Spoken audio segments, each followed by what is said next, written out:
The Indy cars are rolling on that very, very long straightaway. So let's take a look at how they line up here today. On the pole is Alex ZANARDI, the first pole in his second start, the 145th driver to win a pole in IndyCar history.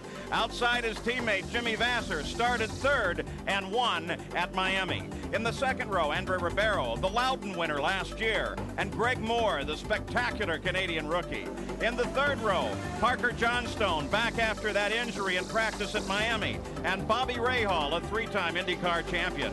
Row number 4, Gilles de Perrin, the winner last year at Laguna Seca, finished second at Miami, and Adrian Fernandez. In row 5, Mauricio Gugelmin and Scott Pruitt. In the sixth row, Robbie Gordon and Al Unser Jr. In row number 7, Emerson Fittipaldi, who sees an 11-year dream come true with the running of an IndyCar race here in his homeland, and Roberto Moreno. In the 8th row, Michael Andretti and Brian Herta. Row 9, Carlos Guerrero and Mark Blundell. Row 10, Eddie Lawson and Hiro Matsushita. The 11th row, Stefan Johansson and rookie Jeff Krosnoff. Row 12, Marco Greco and Juan Fangio. In the 13th row, Paul Tracy, who starts in the back because he pulled off on his qualifying run, and also joining the field without times, Raul Boesel and Christian Fittipaldi, as Gary Gerald told you about his situation, very sore as he'll run down toward the green flag. So single file for the moment. And there's so much ahead. Let's take a look at what this track looks like here. 1.864 miles around, an oval, a very unusual D-shaped oval. The passing zones on this track denoted in Irish green there, going into 4 and through 1. And so that makes the real danger zones, the trouble areas, coming out of 4. And we've had a number of spins. Fortunately, not that many contacts with the wall. Today's stories, well, you've heard many of them. We'll take a look at them one more time. Certainly the Honda Power, because they are dominant at the front of the field. Firestone tires also seem to be contributing to how well they do here today. How rough the track is, the hot temperature and temperature tantrums. And then watch your back, because remember, there are guys like Fittipaldi, Boesel, and Paul Tracy all the way at the back of the field. Current standings in the points, well, Jimmy Vasser, of course, the winner of the first race of the year, is out in front. There's the PPG points as they are right now. So we're ready to race for the very first time the Indy cars in Brazil. Moving into formation now. We're set to go green. There's the final turn. Turn 4 onto the very, very long front stretch. Nice alignment on the front of the field. ZANARDI to the inside, Vasser to the out. Teammates will bring them toward the green flag. And here we go. And ZANARDI jumps way out in front as everybody spreads out. De Perrin down low. So is Ribeiro. Ribeiro comes into second place around Vasser. Safely through turn 1 onto the backstretch. ZANARDI, Ribeiro, Vasser, Greg Moore. The rest of the field follows through. Now really, it's a turn, but the race car doesn't see it. This is actually the third turn, but the first time they really slow at all. You notice that Christian Fittipaldi stayed at the back on that start, feeling his way very carefully. And here comes ZANARDI. Down the front stretch. And ZANARDI leads his first lap in his IndyCar career. And Scott Pruitt made a great move from the back. I mean, he passed about 4 cars around the outside of turn 1 on that opening lap. He's really moved up. You saw de Perrin move down as well. At the front, they're strung out. Begins to shape up as a fight back about 6th place. You know, Jimmy gets in third. He can't be very pleased with that start because he went from 2nd to 3rd, lost a lot of ground to his teammate. Well, you've got to ask yourself, with a team in the front row like that, like Ganassi's team is, are you going to see team orders? And he says, absolutely not. There's the move by Fernandez. He battles alongside of Scott Pruitt and gets around him, and there goes Parker too. You know, something I saw there, very similar to Homestead. Scott got high coming off through turn 4, and he lost ground, and those other two guys got to run on him. I think we're going to see that all day long. They lose any ground, they get a little push, get a little loose, they're going to be slow down the straightaway. Somebody's going to pass them. We'll put the laps to go and the positions on the bottom of the screen this race as we continue to try and update you thoroughly. Keeping an eye now on the battle back a bit. Pruitt, Fernandez, there's the front of the field again. You notice that Scott Pruitt's definitely got a little bit of a problem there. He's high coming off that corner. He can't hold these guys. He's very quick down the straightaway, but he can't hold them. Parker Johnstone moves to the inside. Honda power. And there's one of the stories that we'll be watching all day. The Honda is obviously very, very fast at the end of the straightaway, up about 210 miles an hour before they start a heavy braking and downshifting maneuver into turn one. You can also see the roughness of the track here.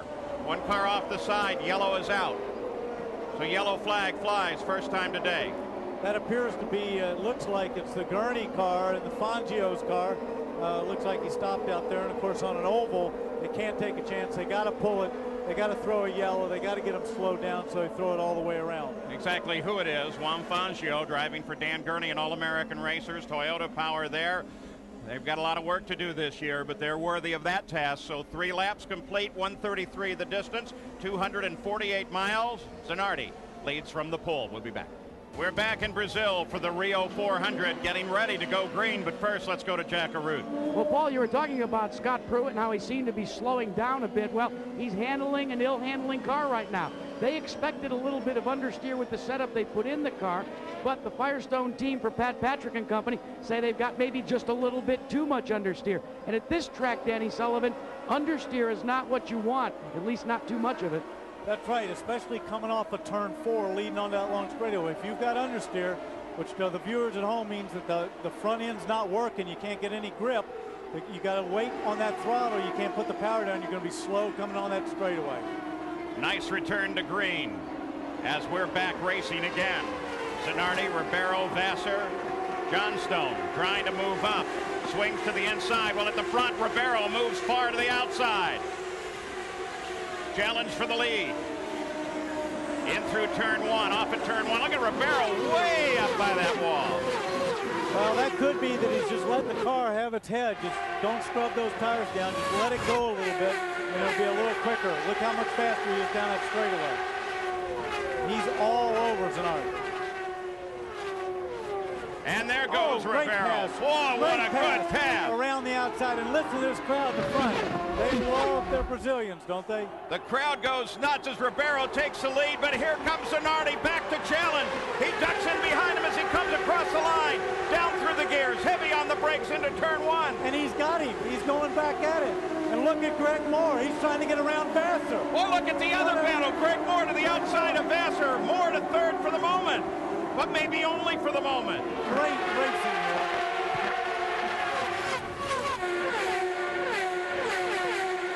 I would have thought they would have taken it a little bit easy here in the early going until they found out about it. Apparently 3 laps, they knew everything they needed. That's right. Look at Greg Moore moving up. He's moving right up.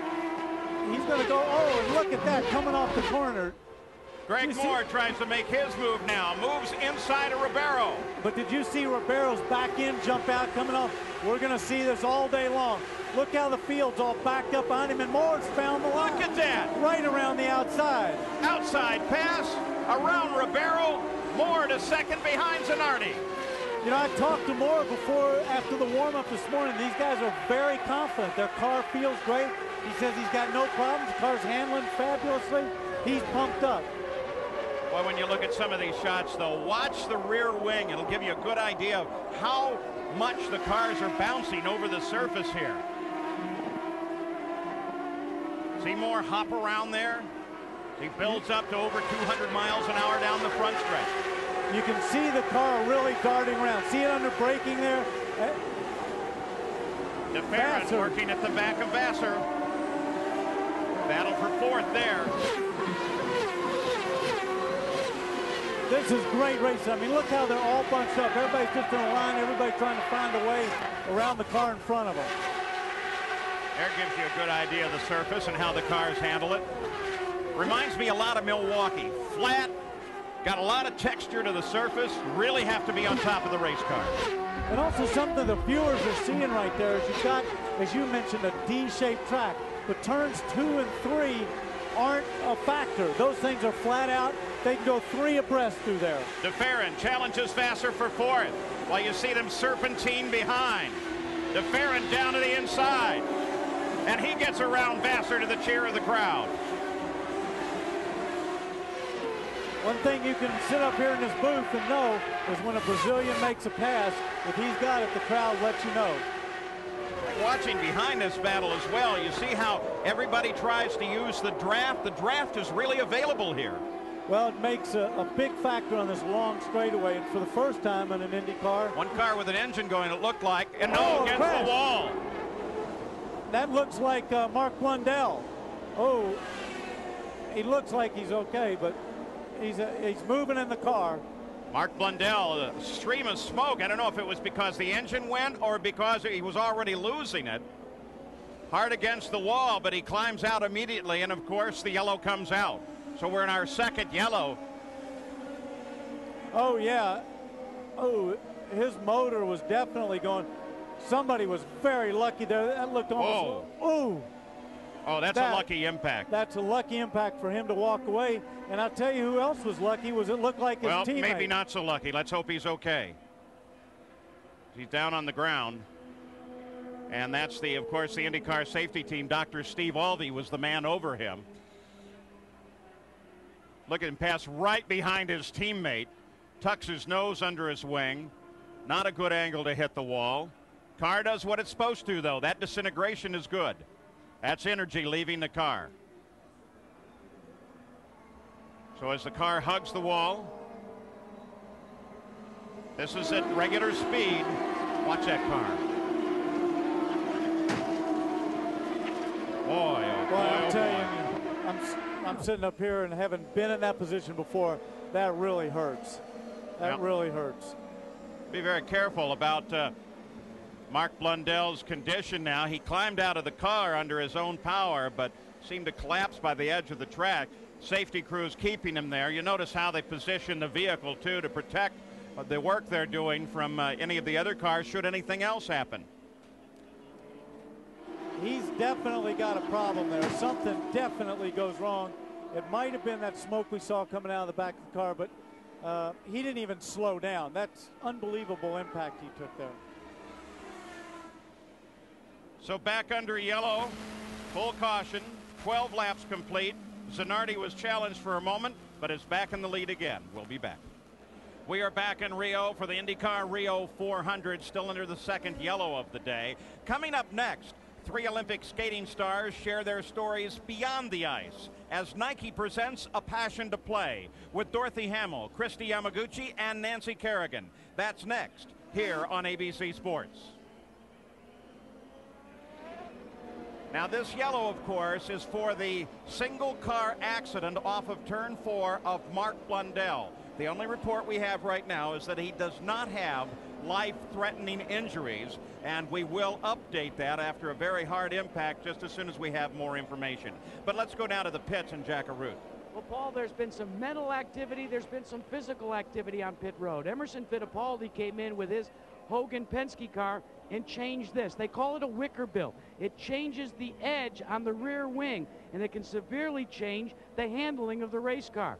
Paul Tracy, as we said, is complaining of a push condition with his car, but his team is saying try to stay out and extend the window before the pit stop to lap 26.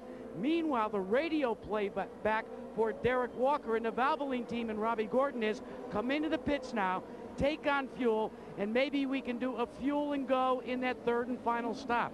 I talk about mental activity. Everybody's trying to figure out a way right now to try and come on away to be able to make this in just 2 stops. But Robbie Gordon on pit road, as you see, has elected at least to take advantage of this yellow and make it at 3 stops. Let's check in with Gary. Jack, you mentioned handling characteristics. That's the magic number that everybody wants to get the handle on the race car, and it's tough here because it's a bumpy surface, and this will tell you how. This is a computer trace off one of the cars from a practice session. We're talking about rebound of the shocks here. Normally on an oval, you see a fairly smooth, consistent line, but look at all of these spikes. That's the way the car is trying to dance away from a driver's control. He's got his hands full all the time on this racing surface. If they can find a way to get it smooth, they have a big advantage.